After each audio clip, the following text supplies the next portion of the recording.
प्रदोष का नियम बना लो। शिव जी के शिवलिंग पर 5 जगह पर त्रिपुंड लगाना चंदन का, समझेंगे अच्छे से। ये शिव जी का शिवलिंग है, ये जलाधारी है, ये गणेश जी का स्थान, कार्तिकेय का स्थान, बीच में अशोक सुंदरी का स्थान। शिव जी के ऊपर जो बूंद बूंद पानी जलाधारी में से टपकता है वो शिव जी की 5 लड़कियां। नाम बोलेंगे साथ में, जया, विषहरा, श्यामली बारी, दौतली, देव। शिव जी की 5 बेटियां।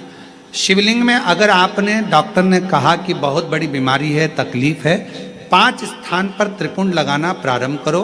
पहला, दूसरा, तीसरा, चौथा, 5वां। अर्थात शिवलिंग के कहीं पर भी भाग पर आप अगर 4 स्थान पर नीचे भी लगाएं और 1 स्थान पर ऊपर भी लगाएं, शिवलिंग के किसी भी भाग पर 5 जगह पर चंदन का लेपन करना प्रारंभ करो। उसी चंदन के भाग में से 5 जगह का नमः शिवाय बोलकर थोड़ा सा चंदन लेकर आइए कंठ पर और वक्षस्थल अर्थात हृदय पर उसको लगाना प्रारंभ करो। धीरे धीरे धीरे धीरे रोग कंट्रोल में आएगा और दुख मिटना प्रारंभ हो जाएगा। दुख मिटना। शिव जी के पंचानंद मुख से पंचाक्षर मंत्र प्रगटा है। कौन सा मंत्र है? सब बोलिए, नमः नमः। डॉक्टर कह दिया बहुत बड़ी बीमारी आ गई, तकलीफ आ गया, रोग आ गया, कष्ट, हम तो कहेंगे शिव पर भरोसा करो। शिवलिंग के 5 स्थान कोई से भी आप चुन लीजिए।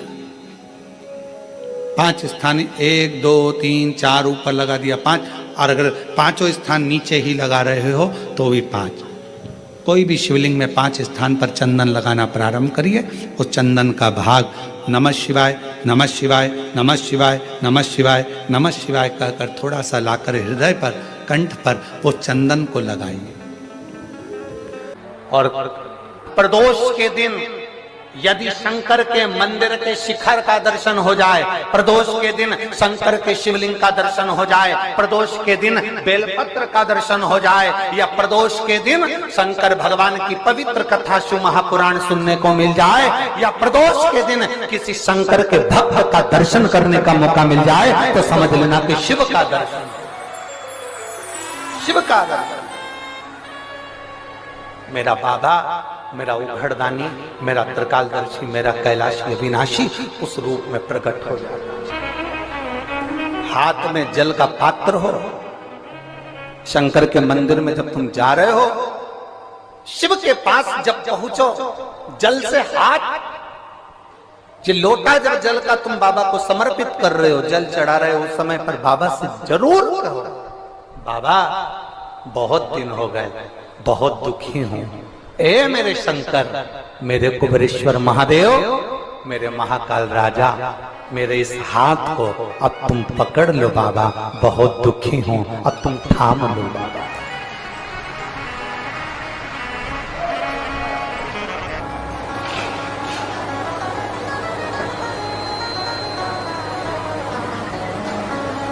शिव महापुराण की कथा यहां तक कहती है कि यदि आप कोई मंत्र, साधना, व्रत, उपास कुछ भी नहीं जानते, तो बेलपत्री के वृक्ष के नीचे 1 लोटा जल चढ़ाओ, प्रदोष की प्रदोष 1 घी का दीप लगाओ और बेलपत्र के वृक्ष के नीचे की मिट्टी का ही तिलक लगाओ।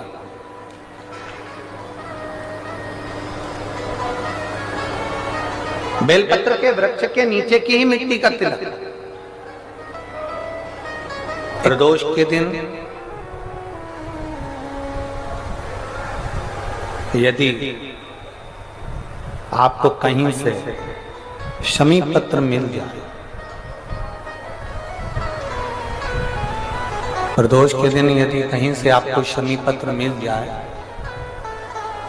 और प्रदोष काल में, प्रदोष का जो समय होता है, शाम का जो समय होता है प्रदोष काल,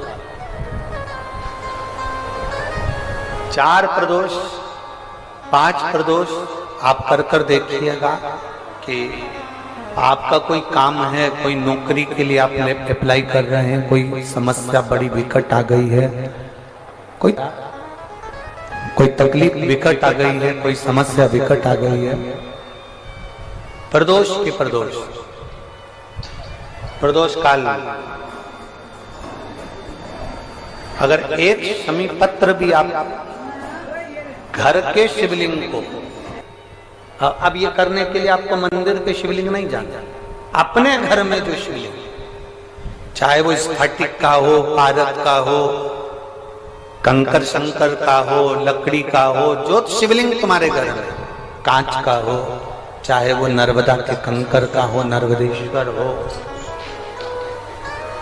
पाषाण का हो, जो शिवलिंग, चांदी का हो, सोने का हो, तांबे का हो, पीतल का हो, जो शिवलिंग तुम्हारे,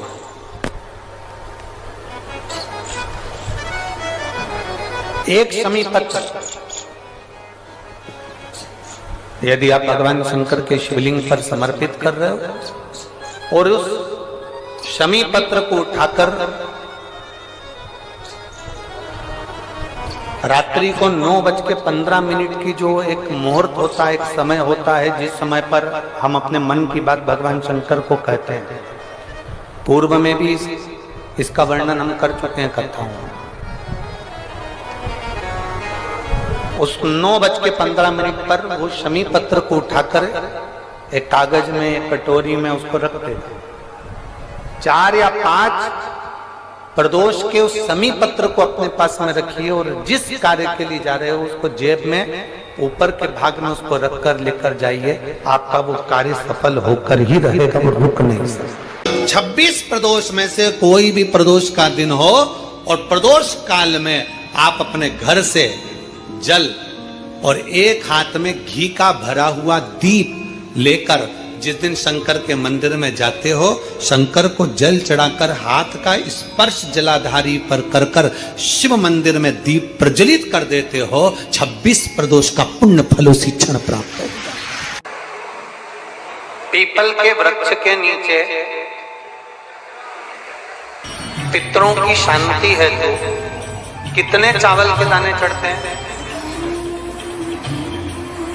अगर कोई ब्राह्मण ने कह दिया तुम्हारे यहाँ पितृ दोष है, 1 रुपया कमाते हो, 1.25 रुपये खर्च होता है, तुम्हारे पास में पैसा टिकता नहीं, तुम्हारे यहाँ पितरों का दोष है, तो तुम एक चावल का दाना अगर आप कहे कि पीपल के वृक्ष के नीचे दिया लगाओ, पीपल के वृक्ष के नीचे आप जल चढ़ाओ या महादेव के मंदिर में 1 लोटा जल चढ़ाओ, तो हम कहते हैं ना कि प्रदोष के दिन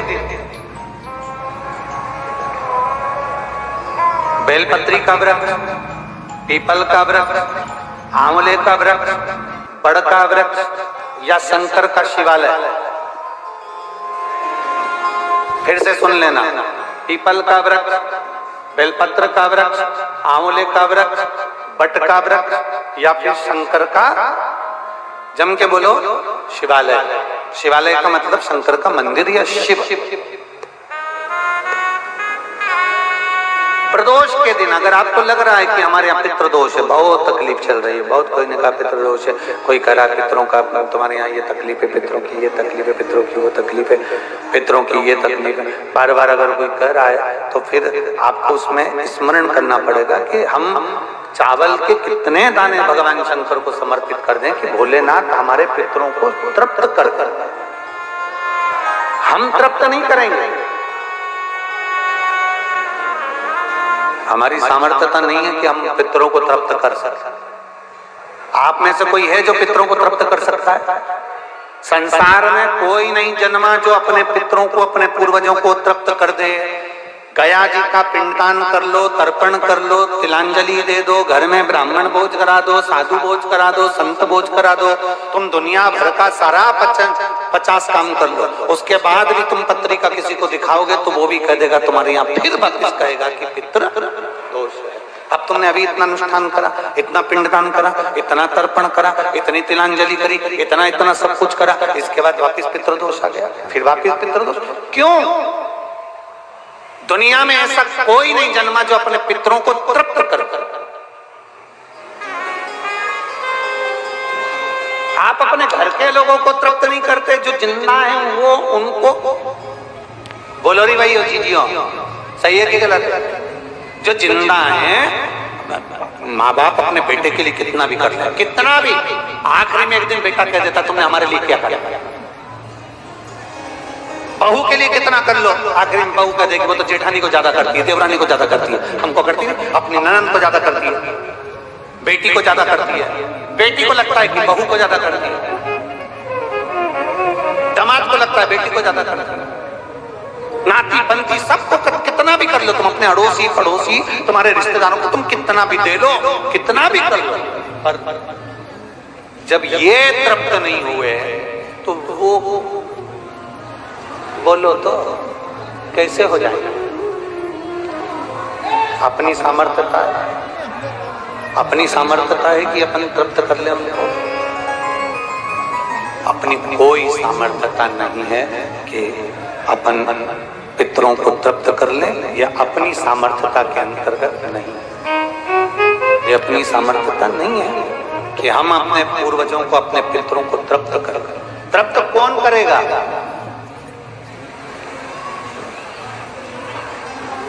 जिनकी शरण में पितर है, वास्तु के देवता भगवान शंकर, काल सर्प दोष के देवता भगवान शंकर,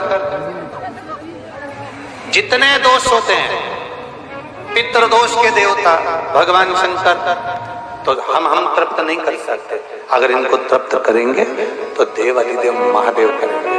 आप 7 चावल के दाने, या तो पीपल, बेलपत्र, रेशम, गला पकड़ रहा हल्का सा, पीपल, बेलपत्र,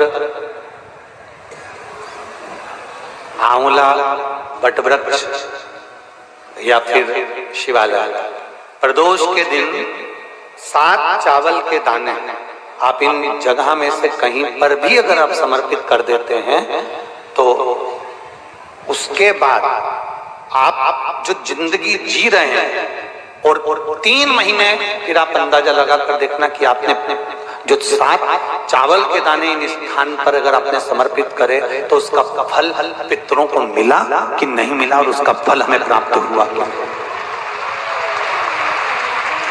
ये वो स्थान है जहां प्रदोष के दिन 7 अक्षत चावल का दाना भी हमारे पितरों को, पूर्वजों को तृप्त कर देता है। कौन कौन सा स्थान वापिस बोलेंगे सभी लोग? पहला पीपल, दूसरा बेलपत्र, तीसरा आंवला, चौथा वटवृक्ष और 5वां शिवालय, शंकर भगवान का स्थान।